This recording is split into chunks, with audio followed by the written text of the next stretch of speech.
আমাদের ঘরের ভিতরে পানি ঢুকে গেছে, খাটের উপরে বসে থাকতো, বাচ্চা কাচ্চা হলো, বিভিন্ন টেনশন আছে বুঝছেন নি।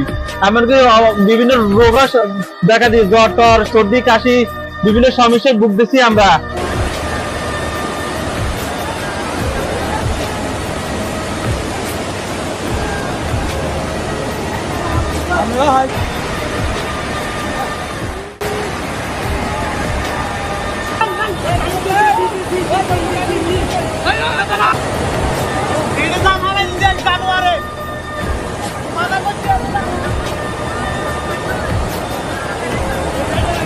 বিপদে আছে, রান্নাঘরে পানি ঢুকে গেছে, এখন বড় ঘরে ভাত করতেছি 3 দিয়া।